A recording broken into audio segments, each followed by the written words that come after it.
The sun dipped below the horizon, painting the Port Harcourt skyline in hues of amber and gold. From the floor-to-ceiling windows of Damian Blackwood's penthouse suite in the heart of the city's upscale GRA district, the view was nothing short of breathtaking. The Bonny River shimmered in the distance, flanked by the sprawling mangroves, while the city's oil rigs stood like sentinels against the twilight. Yet, inside the opulent suite, Sarah Okoro felt like a bird in a gilded cage.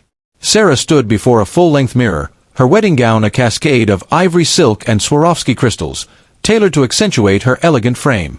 The dress was a masterpiece, designed by a Parisian couturier flown in specifically for the occasion. Today was her wedding day, the culmination of a whirlwind romance with Damian Blackwood, Port Harcourt's most eligible billionaire and the CEO of Blackwood Energy, a titan in Nigeria's oil and gas industry. At 32, Damian was a man who commanded rooms with his sharp jawline, piercing dark eyes, and an aura of quiet authority. Sarah, a 28-year-old lawyer with a rising career in corporate law, had been swept off her feet by his charm and ambition. But as she adjusted her veil, a flicker of unease stirred in her chest. The wedding was a spectacle, held at the Eco-Atlantic-inspired Royal Pavilion, a venue that screamed extravagance. Crystal chandeliers glittered overhead, and the guest list read like a who's who of Nigeria's elite: politicians, oil magnates, and Nollywood stars. The air buzzed with laughter, clinking champagne glasses, and the soft hum of a live jazz band. Yet, Sarah's smile felt like a mask. She couldn't shake the feeling that something was off, a subtle undercurrent beneath the perfection. As she mingled with guests, her eyes caught a figure moving through the crowd, a woman in a crisp black and white catering uniform, her movements graceful yet purposeful.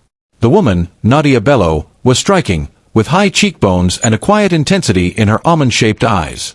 Sarah didn't know her, but something about the way Nadia carried herself drew her attention. Then it happened, a moment so fleeting it could have been missed by anyone else. As Nadia offered a tray of canapés to Damian, their eyes met. His hand, usually steady as steel, trembled ever so slightly as he took a piece. Sarah's heart skipped a beat. It wasn't just recognition, it was something deeper, raw, and unspoken. "Darling, you're a vision," Damian said, appearing at her side, his voice smooth as he slid an arm around her waist. His smile was dazzling, but Sarah noticed the tightness at the corners of his mouth. "Thank you," she replied, forcing warmth into her tone. "Everything's perfect, isn't it?" "Couldn't be better," he said, but his eyes darted briefly toward the catering staff before returning to her. "Let's dance." As they swayed on the dance floor, Sarah's mind raced. Who was that woman? Why did Damian's composure falter? She leaned into him, her cheek against his chest, but her thoughts were elsewhere, already unraveling the mystery of that fleeting moment. The reception was in full swing, the air thick with the scent of jasmine and the clatter of fine china. Sarah stood near the dessert table, chatting with a group of Damian's business associates, her laughter polite but distant.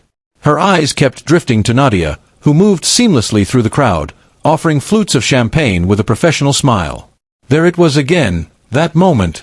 Nadia approached Damian, who was deep in conversation with a senator.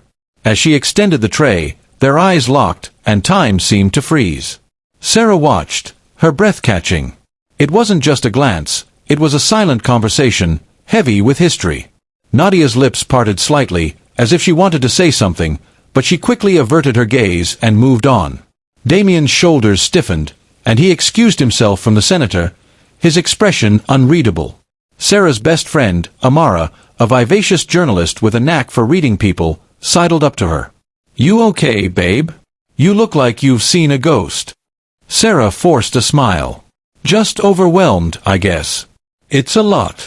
Amara raised an eyebrow, her gaze following Sarah's to Nadia. "And who's that? You've been staring at her like she stole your man." "Don't be ridiculous," Sarah snapped, then softened. "I just noticed something. Between her and Damian." Amara's eyes widened. "Spill." "No. There's nothing to spill," Sarah said, but her voice lacked conviction. "It's probably nothing. Girl, your gut's telling you something. Listen to it." Amara sipped her champagne, her eyes narrowing as she watched Nadia disappear into the kitchen. "Want me to do some digging? I've got contacts who can find dirt on anyone." Sarah hesitated. Amara's investigative instincts were legendary, but this was her wedding day. She didn't want to turn into a paranoid bride. "Not yet," she said finally. "Let's just enjoy the night." But as the evening wore on, the tension gnawed at her. She overheard snippets of conversation among the staff, whispers about Damian's old flame, and a past he doesn't talk about. Each word was a needle, pricking the perfect facade of her happiness. By the time she and Damian climbed into their chauffeured Bentley, headed for their honeymoon suite, Sarah's mind was a storm of questions. In the car, she turned to him, her voice soft but probing. "Damian, that woman from the catering team, the one with the short braids. Do you know her?" His grip on the steering wheel tightened, almost imperceptibly. "Who?" "Oh, you mean the server?" "No, just someone doing her job." His tone was casual, but his eyes didn't meet hers. Sarah nodded, her heart sinking. She knew a lie when she heard one. The next morning, Sarah woke to the sound of waves lapping against the docks outside their hotel. The honeymoon suite was a paradise of luxury, but her mind was elsewhere. She couldn't stop replaying the moment between Damian and Nadia, the whispers she'd overheard, the tremor in his hand. She needed answers. While Damian was in the shower, she slipped out to the hotel's banquet hall, where the catering team was cleaning up. Nadia was there, stacking plates with practiced efficiency. Sarah watched from a distance, her lawyer's mind analyzing every detail. Then it happened. A small, colorful piece of paper fluttered from Nadia's apron as she bent to clear a table. It was a child's drawing, done in bright crayons, a man with dark hair holding the hand of a little girl, both smiling under a lopsided sun. Sarah's breath caught. The man in the drawing looked eerily like Damian, the same broad shoulders, the same sharp jaw. Before she could move, Nadia snatched the paper, her face flushing as she stuffed it into her pocket. But Sarah had seen enough. She approached, her heels clicking on the marble floor. "Hi," she said, her voice warm but calculated. "You're with the catering team, right? I'm Sarah, the bride. I just wanted to thank you for your work yesterday. Everything was flawless." Nadia's eyes widened briefly, but she recovered quickly. "Thank you, ma'am. I'm glad you enjoyed it." Her voice was soft, with a hint of an accent Sarah couldn't place. "I couldn't help but notice that drawing," Sarah said, keeping her tone light. "It's adorable. Your child." Nadia's hand instinctively went to her pocket. "Oh, yes. My niece. She loves to draw." Sarah smiled, but her eyes were sharp. "She's got talent. The man in the picture. He looks familiar. Almost like my husband." Nadia's face paled, and she fumbled for words. "Just a coincidence, I'm sure.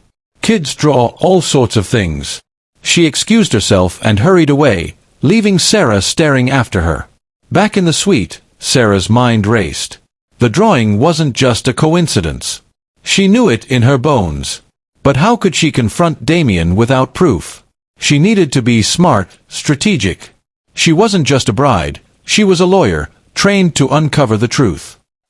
The honeymoon was cut short. Damian had urgent business at Blackwood Energy, or so he claimed. Back in Port Harcourt, Sarah threw herself into her work at her law firm, but her thoughts were consumed by Nadia and that drawing.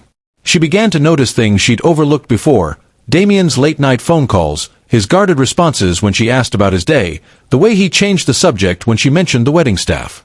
One evening, as she waited for Damian in the lobby of Blackwood Energy's sleek headquarters, she overheard two employees whispering near the coffee machine. "Remember Nadia? The one Damian used to date," one said, her voice low. "I heard she's back in town. Working catering now, of all things." "Sure, keep it down," the other hissed. "You know he doesn't like that name mentioned. That was a messy breakup." Sarah's blood ran cold. She pretended to check her phone, but her ears were tuned to every word. Nadia and Damian had history, a serious one, by the sound of it. When Damian emerged from his office, his smile was as charming as ever, but Sarah saw through it now. "Dinner at the Palms?" he asked, kissing her cheek. "Sure," she said, her mind elsewhere. "Sounds perfect." That night, as they dined at one of Port Harcourt's finest restaurants, Sarah watched him closely. "You've been distracted lately," she said, swirling her wine. "Everything okay at work?"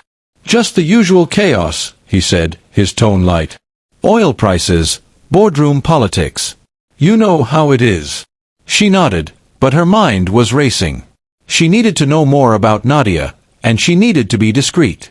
The whispers she'd heard were pieces of a puzzle, and she was determined to put them together. Sarah was no stranger to strategy. As a lawyer, she knew how to build a case, and this was no different. She needed to get close to Nadia without raising suspicion. A few days after returning to Port Harcourt, she devised a plan. Nadia was a fashion designer, according to the wedding staff's chatter, and Sarah could use that to her advantage. She tracked down Nadia's small boutique in the old GRA district, a charming space filled with vibrant ochre prints and elegant designs. Sarah entered, posing as a potential client. The bell above the door jingled, and Nadia looked up from her sewing machine, her expression wary but professional. "Welcome," Nadia said, standing. "Are you looking for something specific?" Sarah smiled, her demeanor warm but calculated. "I'm Sarah. I saw your work at a recent event, and I was impressed. I'm thinking of commissioning a gown for a charity gala." Nadia's eyes flickered with recognition, but she nodded. "Thank you. I'd be happy to help.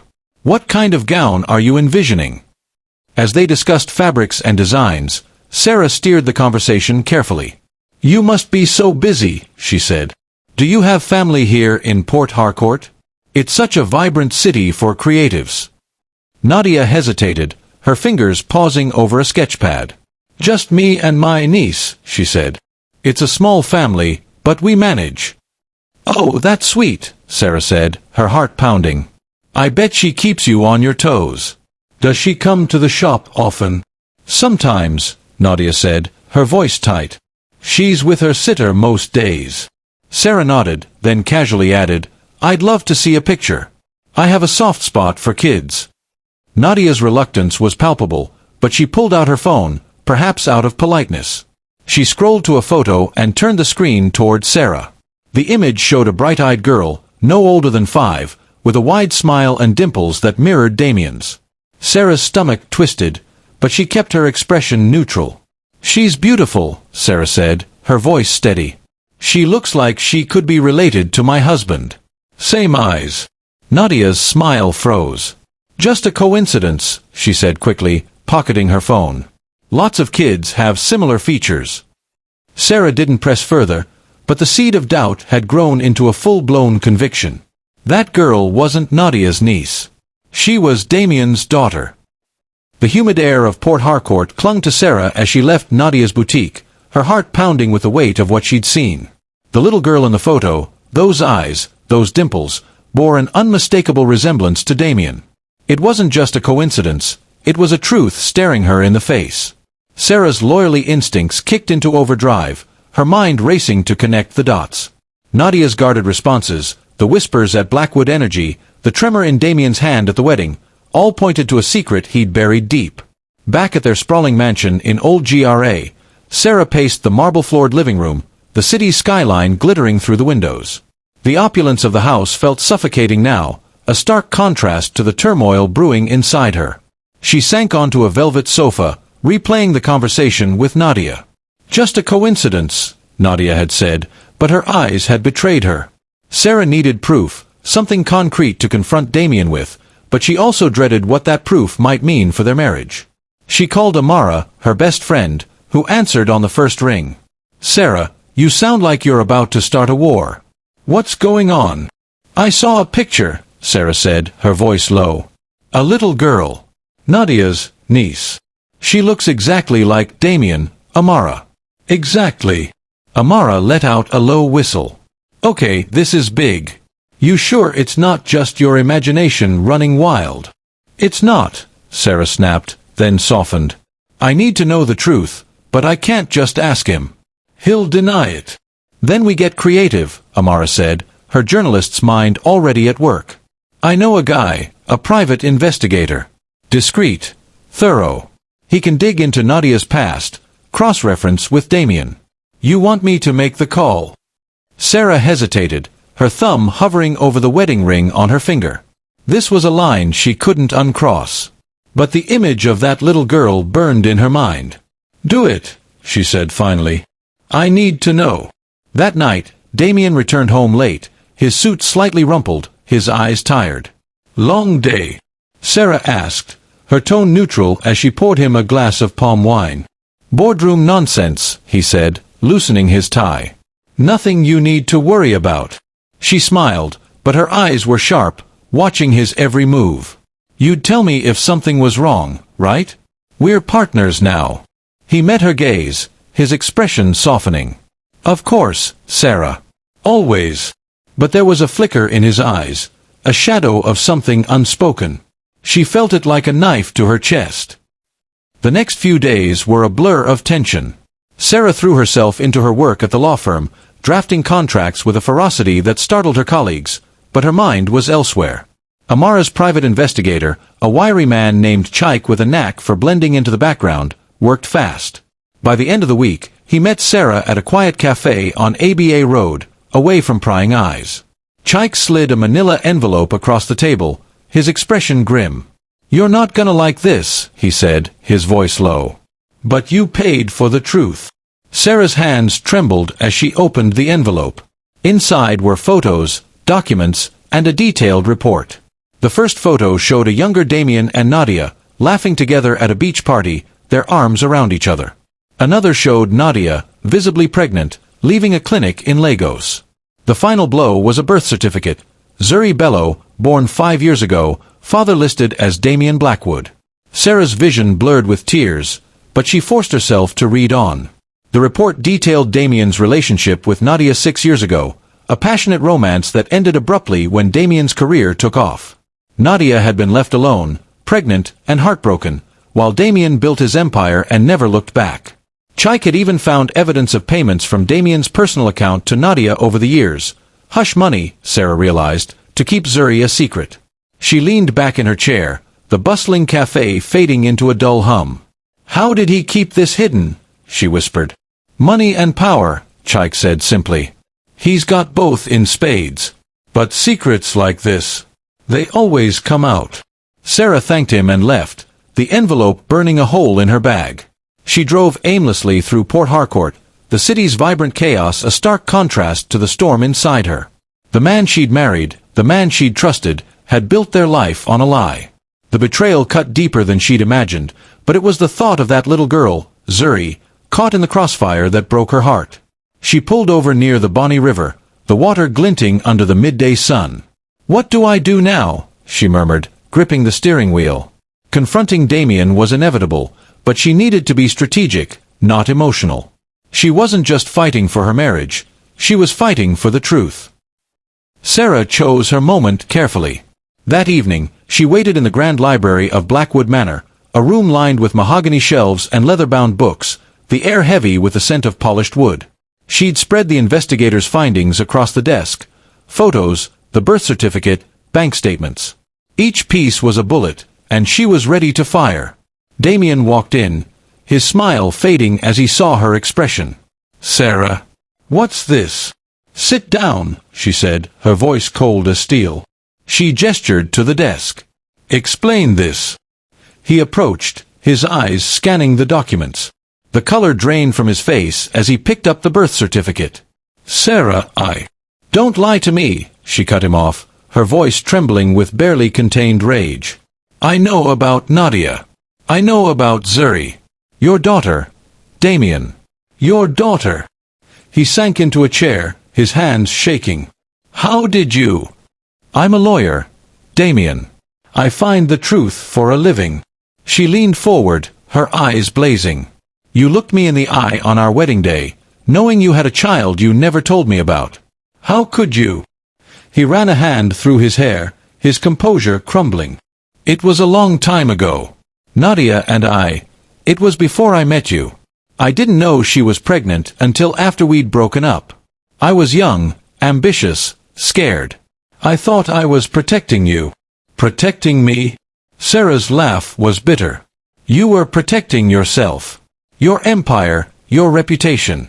You let that woman raise your child alone while you played the perfect husband." "Sarah, please," he pleaded, his voice breaking. "I love you. I didn't want to lose you." "You already have," she said, her voice barely above a whisper.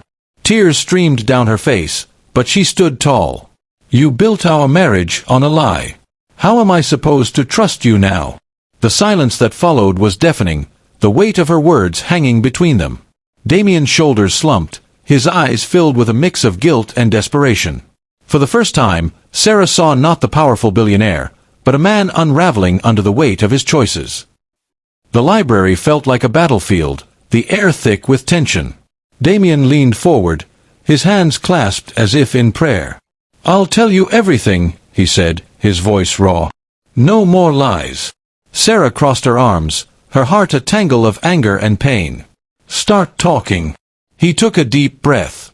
"Nadia and I met 6 years ago. I was just starting to make a name for myself in the oil industry. She was a designer, full of dreams, so full of life. We were in love, or at least I thought we were. But when Blackwood Energy took off, I got consumed. The deals, the meetings, the pressure to prove myself. I ended it with her. I didn't know she was pregnant." Sarah's jaw tightened. "And when you found out?" "She told me a year later," he said, his eyes distant. "Zuri was already born. I panicked. My father had just handed me the company, and a scandal would have ruined everything. I offered to support her financially, but she didn't want my money. She wanted me to be a father. I couldn't do that. Not then." "So you paid her to stay quiet," Sarah said, her voice dripping with disgust. "You abandoned your own daughter." Damian flinched. "I thought I was doing the right thing. For my family, for my future. For us, Sarah." "There is no us in this," she snapped. "You made that choice alone." Tears welled in his eyes, a sight that shocked her. She'd never seen him cry. "I'm sorry," he whispered. "I know I've hurt you, hurt Nadia, hurt Zuri. I've spent years running from this, but I can't run anymore." Sarah's own tears fell now, hot and unrelenting. "Do you even love me, Damian? Or was I just part of your perfect image?" "I love you," he said fiercely, standing to reach for her. She stepped back, and his hands fell to his sides. "I've always loved you. That's why I couldn't tell you. I was terrified of losing you." She shook her head, her voice breaking. "You've lost me anyway." The words hung in the air, final and devastating. Sarah turned and walked out, leaving Damian alone in the library, surrounded by the evidence of his betrayal. Sarah spent the next day at Amara's apartment, unable to face the mansion or Damian's pleading texts. The city buzzed outside, but she felt detached, adrift in a sea of betrayal. Amara poured her a glass of wine, her expression a mix of sympathy and fire. "You don't have to decide anything now," Amara said. "But you can't let him off easy. He needs to face this." "I know," Sarah said, staring at the glass. "But there's a little girl involved. Zuri. She doesn't deserve to be caught in the middle." Amara nodded. "So what's your next move?" Sarah's mind cleared, her resolve hardening. "I'm giving him a choice. He either owns up to this, publicly, or I'm done." That evening, she met Damian at a secluded spot along the Bonny River, where the mangroves stretched into the horizon and the sky burned orange. The air was thick with the scent of salt and earth, a fitting backdrop for the reckoning to come. Damian stood waiting, his usual confidence replaced by a raw vulnerability. "Sarah, thank you for coming," he said, his voice hoarse. "I've been a mess without you." She held up a hand. "This isn't about us right now. It's about Zuri. Your daughter. You've hidden her for 5 years, Damian. You've let Nadia carry that burden alone.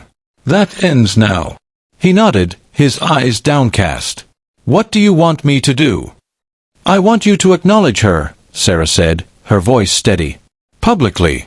Tell the world she's your daughter. Take responsibility for your past. If you don't, I walk away. For good." Damian's breath caught, his eyes searching hers. "You know what that'll do to me. My business, my reputation." "I don't care about your empire," she interrupted. "I care about that little girl. And I care about whether the man I married has the courage to do what's right." He looked out at the river, the weight of her ultimatum settling over him. The African sky stretched vast and unyielding above, a silent witness to the choice that would define their future. "Sarah," he said finally, his voice barely audible. "I'll do it. For Zuri. For you." She nodded, her heart heavy but resolute. "Prove it." As she walked away, the sound of the river fading behind her, Sarah knew nothing would ever be the same. Damian's decision would ripple through their lives, their city, their world. And she wasn't sure if she was ready for what came next. The morning sun blazed over Port Harcourt, casting a golden glow on the sleek glass facade of Blackwood Energy's headquarters. Inside the conference room, a sea of reporters buzzed with anticipation, their cameras trained on the podium where Damian Blackwood stood. Sarah watched from the sidelines, her arms crossed, her heart a tangled knot of hope and dread. Damian had promised to do the right thing, but the weight of his decision hung heavy in the air. He adjusted his tie, his face a mask of resolve, though Sarah caught the slight tremor in his hands. The room fell silent as he stepped to the microphone. "Thank you for coming," he began, his voice steady but laced with emotion. "I'm here to address a personal matter, one I've kept hidden for too long." The reporters leaned forward, sensing a bombshell. Sarah's breath caught as Damian continued. "6 years ago, I was in a relationship with Nadia Bello, a remarkable woman. From that relationship, I have a daughter, Zuri Bello. I failed them both by not acknowledging her publicly until now. Zuri is my daughter, and I'm committed to being the father she deserves." A gasp rippled through the room, followed by a frenzy of camera flashes and shouted questions. "Mr. Blackwood, why the secrecy?" one reporter called. "Is this a publicity stunt?" another demanded. Damian raised a hand, his expression unwavering. "This is about accountability. I've made mistakes, and I'm taking responsibility. That's all I'll say for now." Sarah watched, her emotions a storm of conflict. Part of her admired his courage, another part burned with the memory of his betrayal. As he stepped down from the podium, their eyes met. He gave her a small nod, as if seeking her approval, but she turned away, her heart too raw to respond. By evening, Port Harcourt was ablaze with gossip. Social media exploded with hashtags like #BlackwoodScandal and #ZuriBello, and news outlets dissected Damian's confession. Sarah sat in Amara's apartment, scrolling through X posts on her phone. "He actually did it," Amara said, pouring coffee. "I didn't think he had the guts." "He didn't have a choice," Sarah replied, her voice flat. "I made it clear, Zuri or me." Amara raised an eyebrow. "And now? You staying or walking?" Sarah stared out the window at the city's twinkling lights. "I don't know yet." The fallout was swift and brutal. Within days, Blackwood Energy's stock plummeted as investors pulled out, spooked by the scandal. Major clients canceled contracts, citing instability in leadership. At a charity gala in the upscale Trans Amati district, Sarah noticed the sidelong glances and hushed whispers as she and Damian entered. The city's elite, once eager to court his favor, now treated him like a pariah. Damian stood tall, his jaw set, but Sarah saw the strain in his eyes. "They'll come around," he said as they navigated the crowd, his voice low. "They always do." "Do they?" Sarah asked, her tone sharp. "You humiliated yourself, Damian. And for what? To save a marriage you already broke." He flinched, but before he could respond, a prominent oil magnate approached, his smile cold. "Blackwood, bold move with that press conference. Hope it was worth it." He walked away without waiting for a reply. Sarah's heart twisted. She hated seeing him shunned, but her anger still burned. At home, she found herself studying him, his slumped shoulders, the way he stared out at the Bonny River from their balcony. He was paying a price, but was it enough? One evening, as they sat in silence over dinner, Damian broke the tension. "I know you're still angry," he said, setting down his fork. "But I'm trying, Sarah.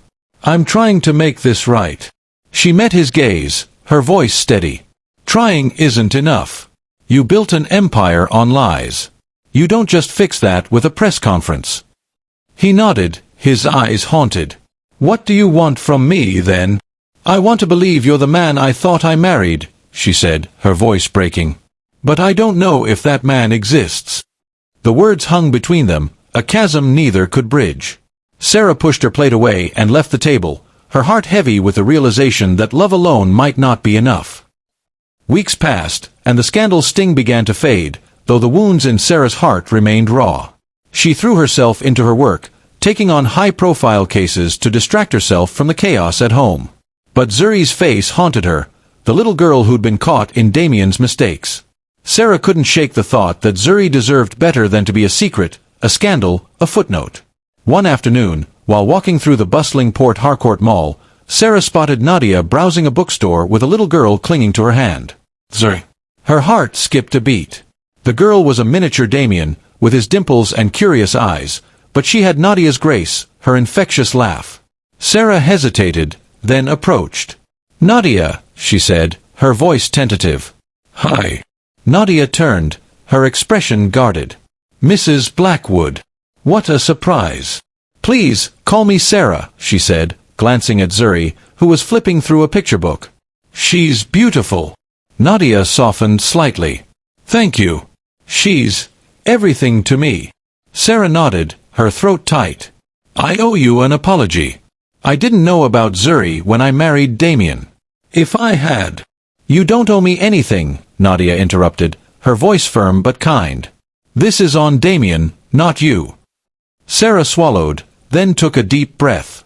"I'd like to meet her. Properly. If that's okay." Nadia studied her, then nodded slowly. "All right. But this is for Zuri, not for him." They arranged to meet at a park the next day. As Sarah drove home, she felt a shift within her. Damian's honesty, though belated, had cost him dearly. Maybe, just maybe, there was a path forward, not for their marriage, but for something new, something honest. The park was a lush oasis in the heart of Port Harcourt, with palm trees swaying in the breeze and children's laughter echoing from the playground. Sarah arrived early, her stomach knotted with nerves. She'd faced hostile boardrooms and tough judges, but meeting a 5-year-old girl felt like her biggest challenge yet. Nadia arrived with Zuri, who bounded toward the swings, her braids bouncing. "She's full of energy," Nadia said with a small smile. "Fair warning." Sarah laughed, the tension easing slightly. "Noted." Damian arrived shortly after, looking as nervous as Sarah felt. Zuri ran to him, throwing her arms around his legs. "Daddy!" she squealed, and Sarah's heart clenched. It was the first time she'd seen Damian as a father, his face lighting up with a tenderness she hadn't known he possessed. "Sarah, this is Zuri," he said, lifting the girl onto his shoulders. "Zuri, this is my friend Sarah." "Hi, Sarah." Zuri chirped, her smile wide. "Do you like swings?" "I love them," Sarah said, forcing a smile. They spent the afternoon pushing Zuri on the swings, building sandcastles, and sharing ice cream.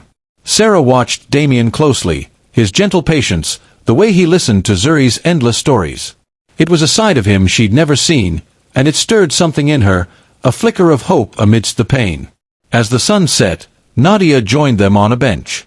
"She likes you," she told Sarah, her tone neutral but not unkind. "That's rare. She's picky." Sarah smiled, watching Zuri chase fireflies. "She's incredible. You've done an amazing job." Nadia shrugged. "It hasn't been easy. But she's worth it." Damian approached, Zuri asleep in his arms. "Thank you, Sarah," he said softly. "For today."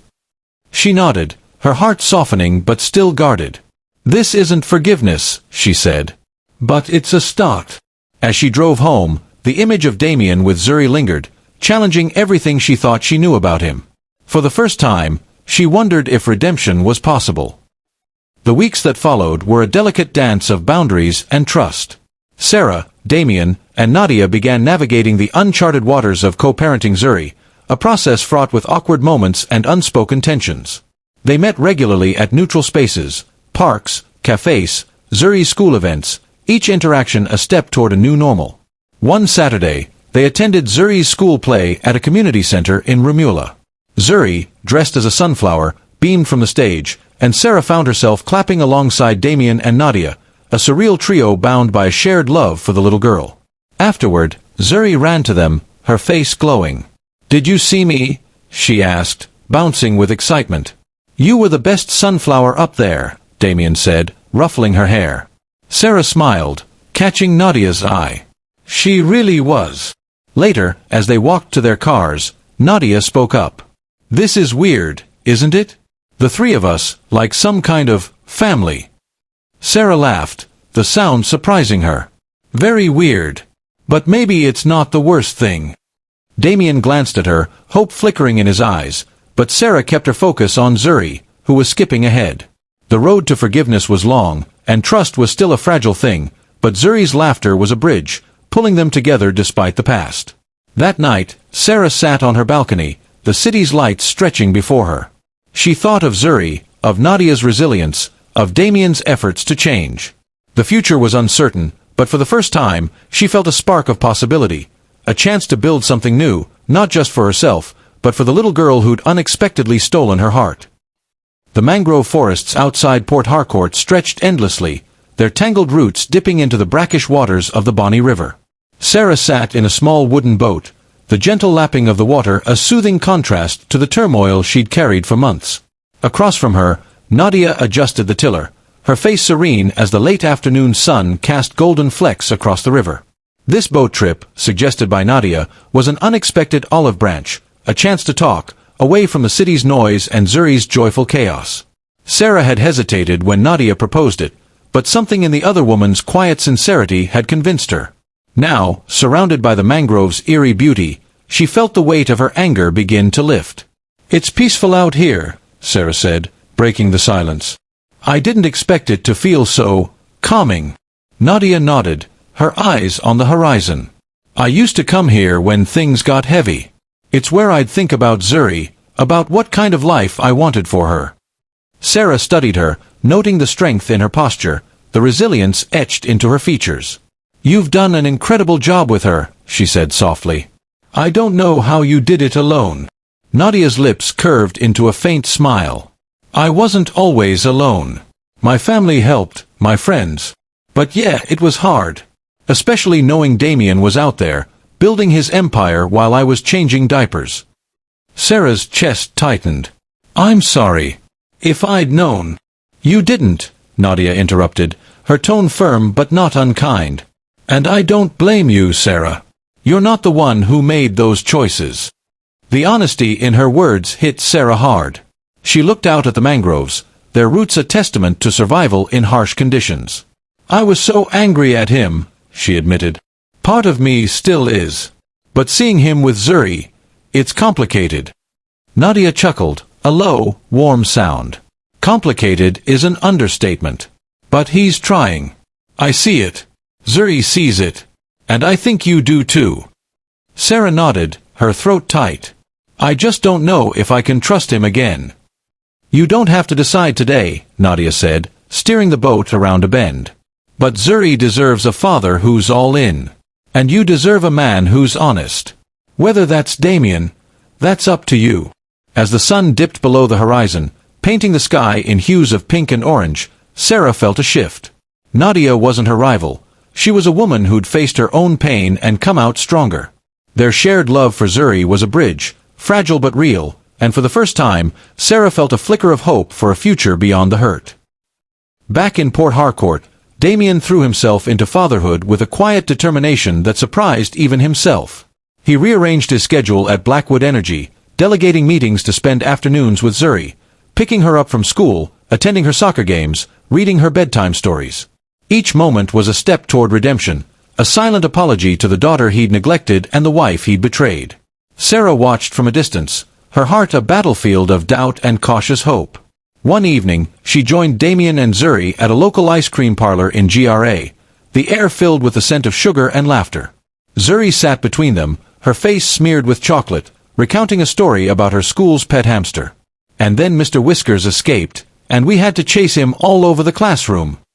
Zuri giggled, her eyes sparkling. Damian laughed, wiping her cheek with a napkin. "Sounds like Mr. Whiskers is a master escape artist." Sarah smiled, her guard softening as she watched them. "You're good with her," she said later, as Zuri ran to the counter for a second scoop. Damian met her gaze, his expression earnest. "I want to be the father she deserves, Sarah. And the husband you deserve, if you'll let me." She looked away, the weight of his words heavy. It's not that simple, Damian. You can't just erase the past. I know, he said, his voice low. But I'm not running anymore. I'll keep showing up, every day, until you believe me. His consistency began to chip away at her walls. He supported Nadia without hesitation, funding Zuri's school fees and setting up a trust fund for her future. He attended co-parenting meetings with a humility Sarah hadn't seen before, listening to Nadia's input and respecting her boundaries. At Blackwood Energy, he weathered the storm of lost deals, focusing instead on ethical projects that aligned with his newfound commitment to honesty. One night, as Sarah worked late at her law firm, Damian dropped by with takeout from her favorite restaurant. "You've been burning the midnight oil," he said, setting the food on her desk. "Thought you could use a break." She hesitated, then accepted the gesture. "Thanks," she said, her voice softer than she intended. As they ate, she saw the man she'd fallen in love with, not the billionaire, but the one who listened, who cared. It wasn't forgiveness, not yet, but it was a start. Months turned into years, and Port Harcourt's vibrant rhythm became the backdrop for a slow, tentative rebuilding. Sarah and Damian lived separately, giving her space to heal, but they saw each other often through Zuri. The little girl became their anchor, her infectious joy pulling them together even on the hardest days. One evening, as the Nigerian sun cast a warm glow over the city, Damian invited Sarah to a rooftop dinner at his penthouse. The table was set with candles and local delicacies, egusi soup, pounded yam, and grilled fish from the river. Zuri was with Nadia, giving them a rare moment alone. "I didn't think we'd get here," Damian said, his eyes tracing the skyline. "You, me, talking like this." Sarah sipped her wine, her heart a mix of warmth and caution. "It's been a long road." He turned to her, his expression raw. "I love you, Sarah. I've always loved you. I know I broke your trust, but every day I'm trying to earn it back. I want us to be a family. You, me, Zuri. If you'll have me." Her breath caught. She'd spent so long guarding her heart, but his consistency, his vulnerability, had worn down her defenses. She thought of Zuri's laughter, Nadia's forgiveness, the man Damian was becoming. "I'm not saying yes," she said finally, her voice steady. "But I'm not saying no either. Let's take it slow." He nodded, a spark of hope in his eyes. "Slow is fine. As long as it's with you." As they watched the sunset, Sarah felt a warmth she hadn't known in years. The future was uncertain, but for the first time, she believed they might find their way.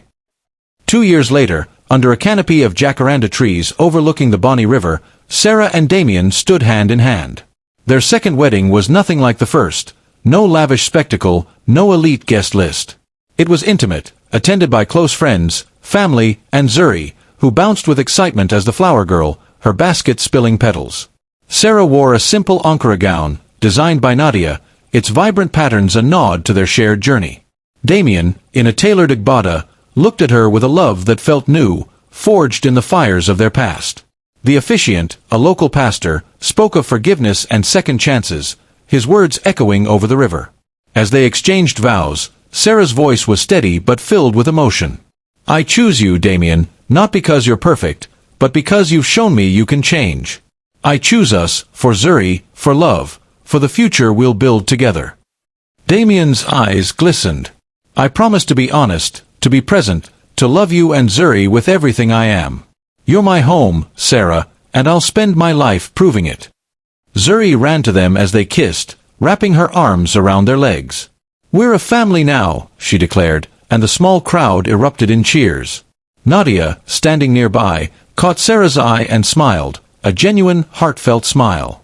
Sarah nodded back, a silent acknowledgement of the bond they'd forged, not just as co-parents but as women who'd found strength in shared pain. The years that followed were a tapestry of love and growth. Sarah and Damian moved back into Blackwood Manor, now a home filled with Zuri's drawings and laughter. Nadia became a close friend, her boutique thriving with Sarah's support. Together, they raised Zuri, navigating the joys and challenges of their unconventional family with grace. Port Harcourt buzzed with their story, not as a scandal but as a testament to redemption. Blackwood Energy recovered, its focus on sustainable projects earning respect. Damian, once defined by ambition, found purpose in fatherhood and partnership. Sarah, stronger for her journey, balanced her career with family, her heart full. One evening, as they sat on their balcony, Zuri curled up between them, Damian took Sarah's hand. "We made it," he said, his voice thick with gratitude. Sarah smiled, watching the city lights dance on the river. "We did. Not the fairy tale I expected, but better. Real." Their story, born in heartbreak, ended in a love reimagined, stronger, truer, and rooted in the vibrant heart of Port Harcourt. It was a happily ever after, not perfect, but perfectly theirs. The end.